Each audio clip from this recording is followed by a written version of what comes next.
Okay, so here we go with the first poker vlog. Hopefully this time the audio doesn't screw up. This time I'm going to be playing in play money, but I am playing in the highest stake play money that, well, maybe not the highest, but the second highest that was available at the time this was recorded, and the highest that's always available, since the other one is a time-limited table, at least as of this publication, I think it is. So I buy in for 2 billion. That's the full stack out of my 16 billion bankroll. Let's see if we can run it up.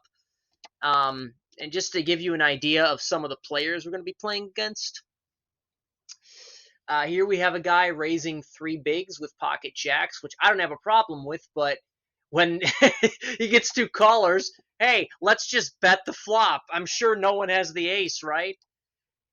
Gets a quick call, bets again, gets another quick call. And finally, when the obvious diamond draw completes, he checks back and he wins because the guy snap called a bet on the flop with two undercards and a backdoor flush draw. And I really don't understand this, but this player is definitely marked as a fish right now, and this player seems like a bit of an overplayer.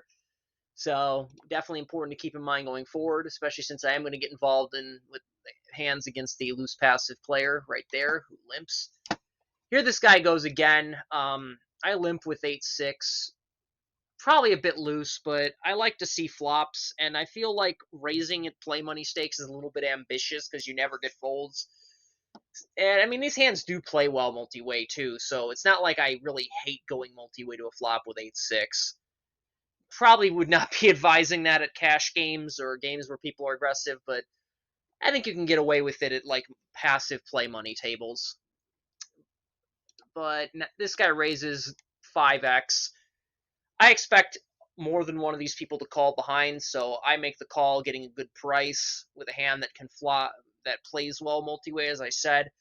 Really, he should have raised to more like 9x, but whatever. People don't do what they're supposed to do. And just kind of hoping for two pair or better, and that's definitely not two pair or better. So when action checks to me, I definitely check it back, and I fold to a bet, especially with this action in front. And this will go all in, so let's see what they got, because why the heck not? So this guy donk leads. This person calls off, and this loose passive player also calls. River is a king, and they down bet, so they clearly don't like it that much, but clearly their other person does like it that much because they call that down bet. What do they got? So you had top pair, and you bet when action checked you. That's fine. I mean, your second to last act, I think you can bet that. That's a little bit speculative with a bunch of people involved and no club. Even if someone has like the king of clubs or the ace of clubs just on its own, you're still probably not a favorite by even, and if you are, it's not by much. So I would just fold that. Of course, really, it should have never got to this situation with pocket nines because why are you limping pocket nines on the flop? Unless you really are sure everyone's going to call, but I prefer to find out the hard way if that's going to be the case by just raising the hand myself. And you, I don't know. I don't like that donk lead on the turn. I feel like this guy reps strength, and you're just going to say, well, I may as well just put the rest in when I don't have a flush draw. Maybe they were just evaluating a turn to see if it would be favorable before they put money in, but that seems like a little bit of an overplay. Nines is definitely an overplay. And you, I can understand that. Like, you had top pair and a redraw to the nut flush. I think you're fine there.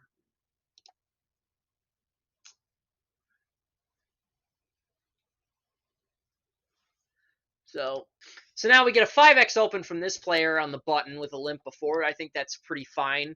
6x might be bad. Well, yeah, 5x is fine. 6x might be better, but this app doesn't let you really adjust your sizing perfectly, so it's probably better to. I mean, that's fine for what it's worth. And this crazy player goes all in for basically 10 times that much. This person pretty quickly calls, and let's see what they have because all-in pots are fun to sweat out. Oh boy, really bad time to have fives because I folded one of your outs. Of course, that really should have never been all in anyways. Like, really, that's a hand that I think you just call with if you're going to continue. And even then, like, I might just fold it. Like, you're out of position. You're kind of looking for a set. What do you do when you miss? You're not really that deep either. I think that engaging with fives is not ideal. I mean, I guess I prefer shoving over calling, but I think shoving like 50 bigs deep is a bit of an overplay. For one thing, you don't have card removal for their good hands, so you're going to get called more often statistically. Second of all, when you're called, you're never going to be in great shape. And as you can see here, sometimes you're just going to be screwed. But whatever, let's see the run out.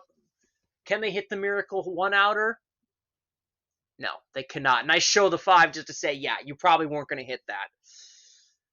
So that was an easily avoidable hand. Okay, now it's time for me to play a hand. Ace-King under the gun, pretty standard raise to 3x.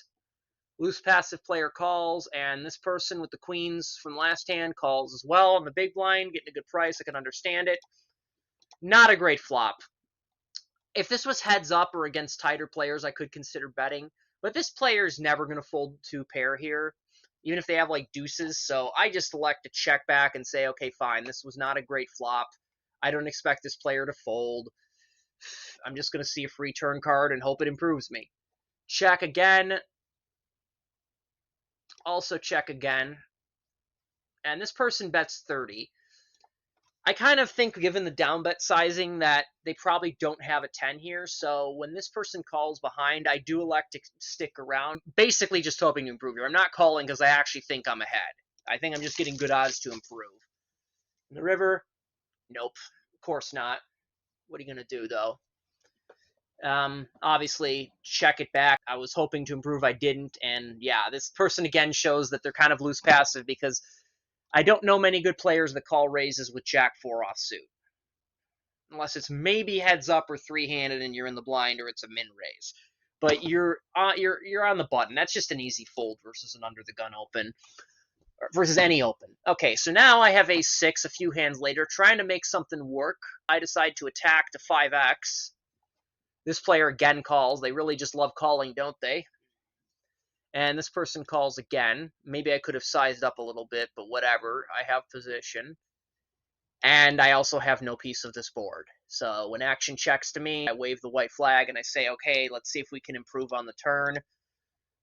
I mean, I guess that's technically improving to a pair of kings, but it's not that good.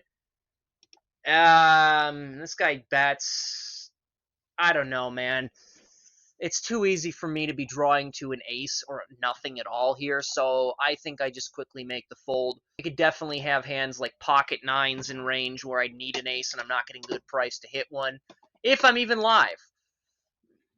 Are we live, really, is the question? No, we were not live. He had 3 of a kind, so probably the right time to fold. Now we get the same hand except the offsuit variety. Action folds to me on the cutoff. Fish is in the blinds. I have an ace. I'm going to attack and try and build a pot against them. Hopefully we can flop a little bit better. I'd say that's a little bit better. They check. I do the good old GTO bet to 1/3 pot. They call.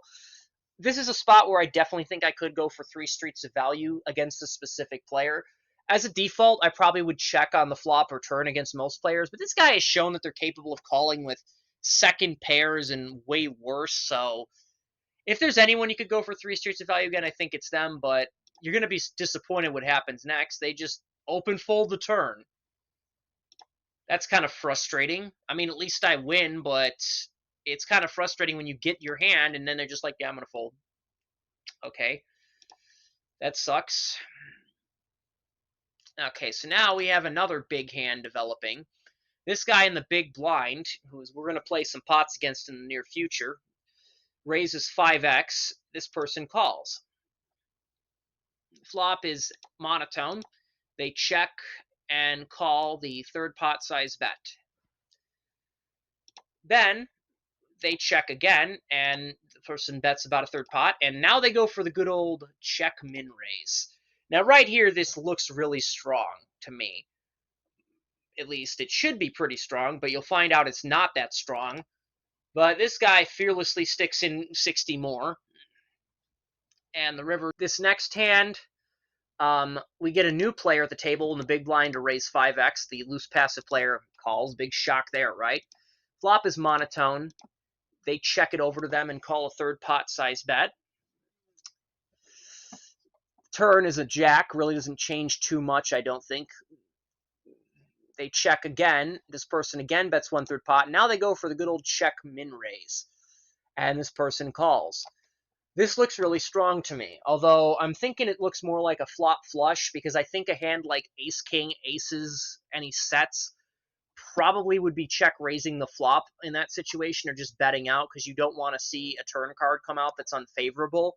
So this looks like a flop flush to me, but we'll find out, I suppose. The river pairs the board. I don't know if that really changes much in the context of things. Like, obviously, it does improve some hands to full houses, but again, I don't think this person has many full houses as played. At least they shouldn't, unless it's exactly Jack 7 with maybe the Jack of clubs. And this person, again, like, I think if they had a hand that was as strong as a 2-pair set, they might have just ripped it all in on the turn over this person's check raise. So I don't know if they're going to have a lot of full houses either. Either way, all in, and we get a call. What do they got? Did they got a flop flush? No. They have a pair of kings that for some reason, I guess they wanted to turn into a bluff on the turn, and this person just couldn't let go of their pair of kings, so they're going to chop the pot. So this person's kind of maniacal, is my first assessment. And it's good to get that assessment because on the big blind, we're definitely going to be getting involved against them. Ace-8 suited. We get loose passive player to limp again. This new player that had, well, as soon as this person decides to fold, Jeopardy theme plays. This newer player raises to 3x, and we get a call. I don't know if I'm going to be doing great with the kicker very often, but I'm getting a good price with a hand that can definitely flop well sometimes. I'm definitely going to be sticking around here. Heck, I mean, I probably have outs. That's the important thing. And unless they have aces exactly, I probably have a few outs at least. And I'm getting a good price, so I don't need to hit them very often. Plus, I can hit the nut flush, which can potentially make up for the times that I miss or I am outkicked and I lose a moderate pot. Either way, what's going to happen on the flop? Well, that's a pretty good flop. Top pair with the nut flush redraw. However, I checked the pre-flop raiser because they definitely have all better aces in range. And for that reason, when they bet, I just decide to call. Typically, if you're getting a good price to complete your draws, you probably don't want to be check raising as often. Whereas if you're getting a bad price, maybe you could consider check raising. But here I'm getting a fantastic price to continue. No reason to bloat the pot. I call and just see if I can hit. Especially multi-way. Like, I mean, do I really think all these players are going to fold here? It's possible, but it's skeptical. So that definitely makes me want to call more as well. Turn, there you go. That's what I'm talking about. Oh, and we get a donk lead as well. I call perhaps a little bit too quickly. Maybe I should have Hollywooded that a little bit. I suppose I could raise, but this guy could easily have a flush as well, or a 2-pair, or a straight or something. I really don't want to scare him off and potentially allow him to get away. Plus, I want to see if this person who bet into 4 people on the flop maybe comes along for the ride or maybe raises as well. Whereas if I raise, I think they can make some pretty snug folds with like ace-king, maybe some 2-pairs, maybe even some sets if they really put me on a flush, because that's what I'm representing. I called and now all of a sudden I like that turn. What could I have? Flush, right? I think that's what I'm trying to do is invite this player to come along. Unfortunately, they do not oblige, but we still have another player with a half pot size bet left behind against us with the stone cold nuts. I mean, I guess 3-4 of spades is the nuts, but they have that. They're going to double up through me. I'm not folding this. And they check, so I'm not sure what to make of that. Either way, though, my view is either they had a marginal hand or a bluff and gave up on it, or they had a big hand that's checking for some pot control. Either way, they're only going to call with the big hands, and they'll probably call all of it if they have a decent hand like 2-pair better. So I put them all in for a half pot size bet, and they quickly fold, which is kind of frustrating, but what are you going to do? I mean, they probably would have folded on the turn anyways, because clearly they didn't have a lot. Anyways, though, what's coming up on the next hand? How about 2 aces? That's a good way to continue the run. Another limp. This player again folds if they ever get to it. I guess they're timing out. This player again raises 3x. So I'm starting to think maybe they're getting out of line, but I can't be sure yet. Either way, if this person folds or calls, I'm going to be 3-betting. However, when this person decides to rip it all in, I actually decide to do something a little bit deceptive and call behind to try and invite this player to either call or re-raise. My logic is if I re-raise, my hand looks pretty damn strong.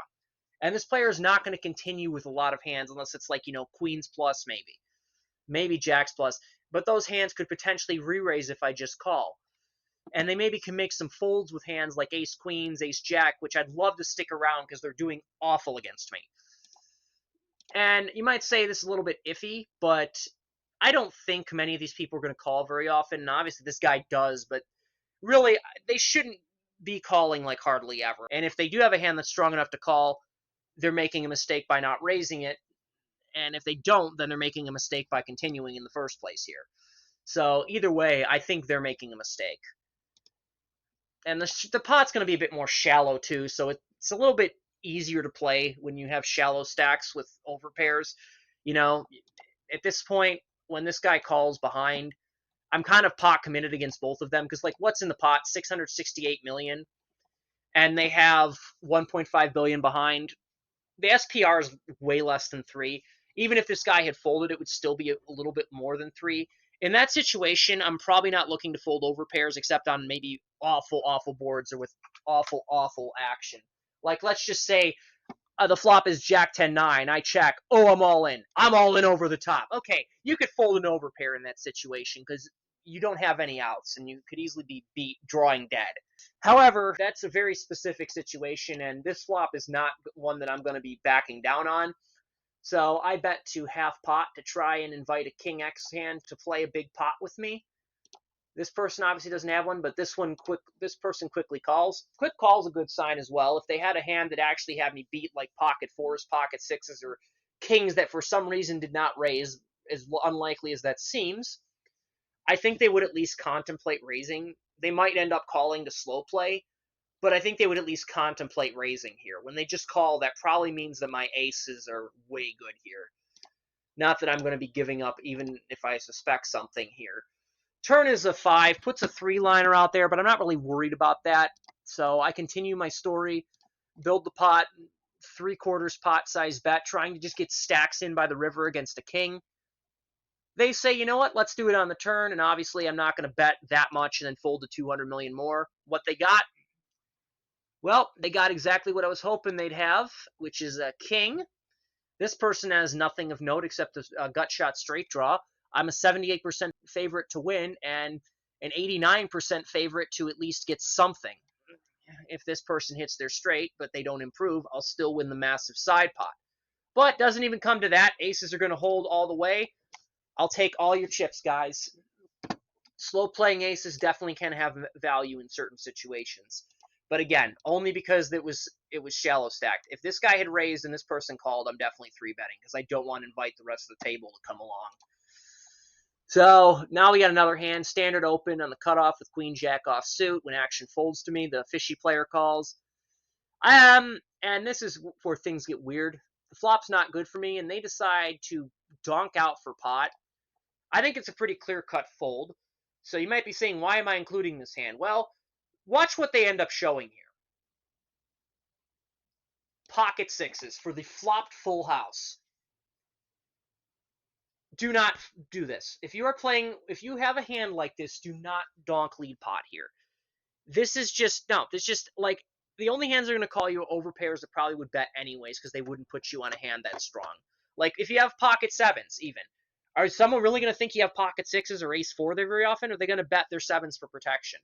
Whereas if you donk lead, maybe they make a hero fold with a hand like that sometimes. And if they don't on the flop, they probably will on the turn because, I mean, you seem super eager to play a huge pot. You probably potted on the turn, so they definitely can make some folds. Whereas if you check, they might bet those streets for you.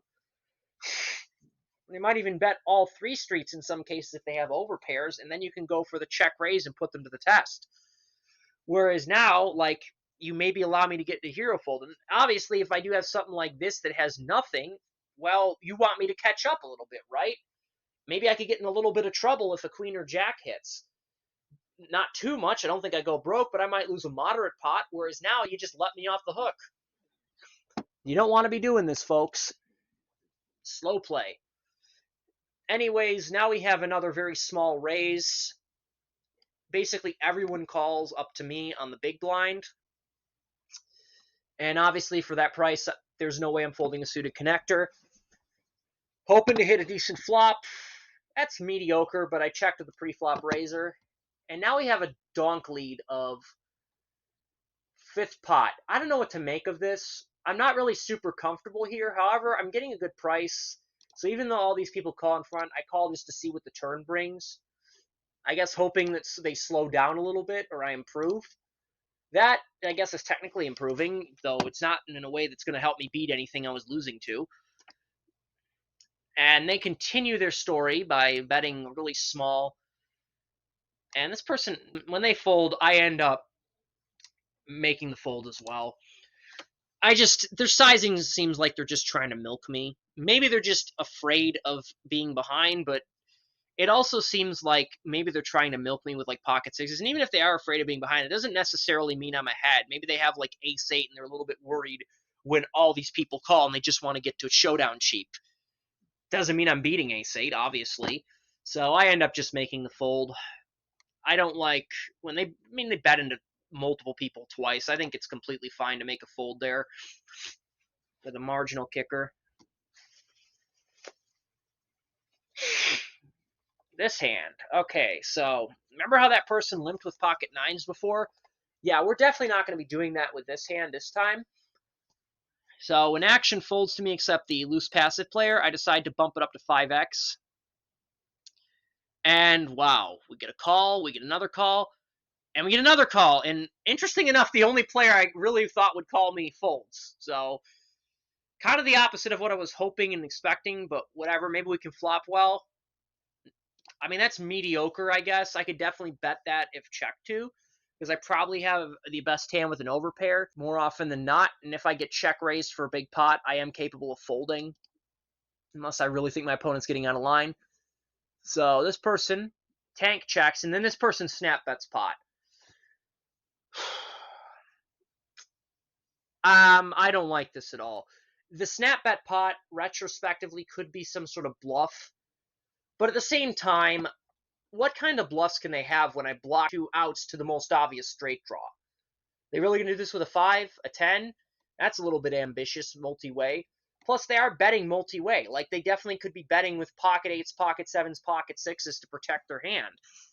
So, against this player who I hadn't seen do much before, I tank.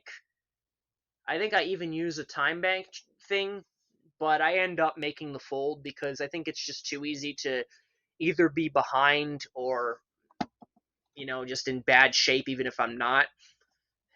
And as it turns out, it was the right fold and the wrong fold. This person was semi-bluffing, so they actually had one of the nines that I blocked, so that's unusual, I suppose. But this person also had the straight, so I was drawing dead against them. And if I'd have called this and this person calls behind and they probably pot the turn when the king comes, I probably would have folded anyway. So I think that's definitely results-oriented, the right fold. Maybe not against this specific player, but as I said, I probably would have got blown off on the turn anyway. So I probably cut my losses there regardless. And we'll just have to keep in mind that when they pot it on the flop on coordinated boards, maybe they're bluffing. And maybe give them a chance to bluff at it by checking strong hands. Anyways, next hand we get this person who had just joined. I think this is the same one, right? Tank so much. They had done this once before where they raised really big, like as you can see, 19x. I think that's a pretty sizable raise. However, with pocket queens, I definitely think that we're going to be playing this, and I just think if we're going to play it, a 3-bet's definitely proper. Just put them all in for that stack size. No reason to get cute. If they have me, they have me, but I don't want to get call and have a bad flop come out. I do make a mistake. I sized to 420, which is good because smoke weed every day, and even more fitting, it's a pot-sized bet, but I thought the pot bet size would be more like 630, which would put them all in, so this is definitely a mistake. I should have sized up enough to put them all in. That way, we just see a run out and what happens as played. Maybe there's some boards where I get spooked off of it when I shouldn't be getting spooked off of it. Except probably not, because let's be real. Like, what do they have behind? Let's see the pot. 1.29 billion. Even if the flop's ace high and they shove out of turn and table like ace king, I probably am still getting good odds to call with a queen, so I think I am pot committed here regardless. However, flop does make it pretty easy. Just flop top set. Oh man. Well, let's hope they have something to call with, and they do quickly call. And we're in for some good news. Like, look at those percentages. It's been a while since I've seen myself in that good of shape with any hand that I've gotten it in with. Like, this person's literally drawing dead to running threes. And as you can see, it's not going to happen. Big shock. But that's what they would need. This person can't hit anything. Trip aces is not going to do it. They have no straight draws. You would need running threes because, again, the three of clubs is blocked with the queen of clubs in my hand. I mean, geez, get more like this, please. Please, guys, get it in as that much of an underdog against me. Either way, I have more than doubled my starting buy-in, and it looks like things are going to continue. I get pocket queens again. We get the short stack to make the call, and I think everyone else folds if they would actually move. The flop, let's see what it is. I'm probably committed on any flop that's all undercards, and that's definitely all undercards. And it's not that coordinated, so I sized down a little bit. And they shove. I'm definitely not folding, as I said before. Like, the SPR is a little bit more than 3. I think we're just going to have to pay this off. And they have the good old combo draw. And they get there, which is annoying as heck. That's definitely a loose call, and it's unfortunate they got away with that, but what are you going to do? If I'm going to get sucked out on, probably the one where it's against the short stack's the best hand to get sucked out on with. So this one we have king 10. I just complete from the small blind. I think that's a little bit ambitious to raise out of position, especially considering this guy has shown a willingness to bluff. I don't want to bloat the pot out of position against a player that's going to make it really tough to play against them with a marginal hand. I mean, I'm not going to be afraid if I have a big hand, but like king 10, I don't know. And they did limp under the gun. They definitely could have something. Here, just contemplate betting, but I end up checking. I'd probably check if I had an ace, so I want to make it look convincing if I try to take a stab at it on later streets, whereas if I bet now, I feel like maybe an observant opponent could just make a light call or a raise, and there's not much I can do. Or I could just hit it on the turn and bet for value. So I do the good old 2/3 pot size bet, just hoping someone has something, trying to build a pot. We get a quick call. So they probably have something, but not too strong. Or they are on a draw. So, and river's a brick. In my mind, I was thinking of that hand where they bet pot with a draw. So I'm like, well, maybe if they have a busted draw, they'll try to take a stab at it here. So I check to them to give them some rope. They bet, and obviously this is way too strong to just call. I check raise, and they quickly call, so I guess they weren't bluffing. What do they got here? An ace with a junky kicker. So, yeah, that also works. I wasn't thinking of this at the time, but I do like a check raise because the check allows them to bet their aces as well. Whereas if, I bet, they'll obviously call with that, but I won't get as much money in as if I check raise. And I just think it worked out really well, and it also gave them a chance to bluff if they felt like it as well, and they didn't have anything. So, as played, I think I got about as much out of that as I could. Maybe if I'd have bet the flop, but that's assuming they didn't raise. So that's whatever. Playing deceptive is definitely smart sometimes. Just can't always let it be obvious when you have something when you don't. And maybe next time you'll think twice about trying to steal from me if I do check to him, because I can definitely have big hands. Next hand, another standard attack from the cutoff. The short stack folds, get a call, and the flop is ace 6-3, so I flop top and bottom pair, monster. I could check back to try and induce bluffs, but I elect to size up and try and build a big pot against an ace-x type hand, maybe get 3 streets if they have a decent ace like ace-jack plus. Fortunately, they fold, but whatever. They clearly didn't have much of anything anyways, I guess, and we weren't going to play a big pot regardless. So show the ace just to say, yeah, I had it, and we're moving on. And I think this is the second to last hand. I don't play this hand, but I'm going to show something show a mistake that my opponents made. So again, this person makes a ridiculously big sized raise, 15x, and they quickly call. I think that's a mistake. If it's good enough to call, it's probably good enough to raise. So why didn't you raise? But whatever, they call, and the flop is king high. This person checks, and this person bets half pot, and they call. So right now, they probably have some piece of this board. Maybe not like necessarily the nuts, but probably at least a draw. So when the 9 of spades hits, one of the worst cards in the deck if you put your opponent on a strong hand on the flop or a draw, because it completes pretty much every draw in the deck. Like Jack 10, every spade draw. Really, when the 9 of spades hits and this person checks, instead of check calling, they should consider check folding to this bet. Especially with their exact holding, which is, what is it? Ace queen. So second pair, they definitely got married to that hand there. But even then, I think that if you had ace king, you could probably consider folding against that aggression, because that really is just like the worst card ever.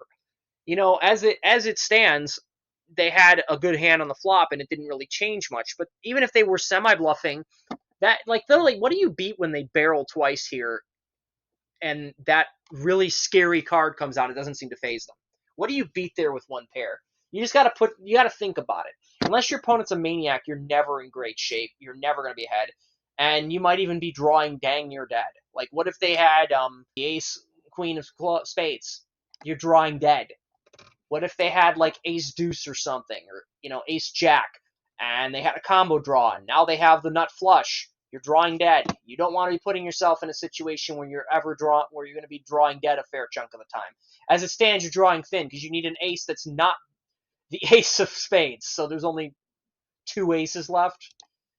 And needless to say, that's not going to cut it. So just, guys, think about what your opponent's repping and be able to make the fold. Honestly, I think this is a pretty standard fold with second pair anyway, but I think I could fold top pair in this situation versus this player with this aggression. Even though they showed a bluff, like, it's not, the turn just gives every draw that they could have been bluffing with the absolute nuts. So why would you ever call?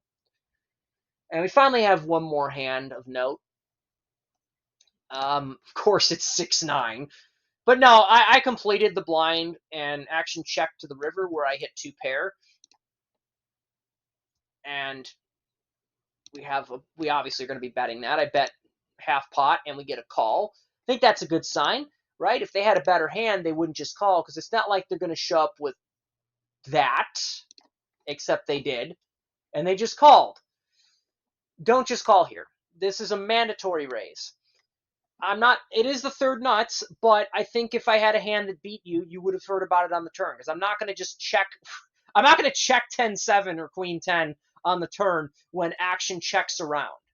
Okay, I'm going to be betting that and hoping someone has some, and if they don't, oh well. But you need to be building a pot. The only way I could check is if I saw people reaching for chips out of turn, and I just knew they were going to bet, and I could check raise them. But I would definitely be betting. So, like, you're never going to be behind here. Never going to be behind. And this hand is just too strong anyways to not go for a raise. Maybe if I go over the top, you could consider not going crazy with it, but you definitely need to be re-raising. This is a mistake not to raise me here, and I'm just going to skip ahead. The next hand in question was just boring. It was the last hand the table broke. So what did I end up with? Well, I think actually I got bonuses, so I'm going to do this real quick. I started with 16.36 billion, and I ended with 18.6 billion. So a win of 2.2 billion, or 1.1 buy-ins, or actually 220 big blinds, because a buy-in in that stake is 200 bigs. So yeah, let's go. Hopefully we can run it up next time. Until then, this is me signing off. We'll see you next time with either the Action Jackson or Prominence Poker. Either one's going to be interesting, because one I was on hack tilt, another one made a play money games look tame in comparison to the number of all-ins. So yeah.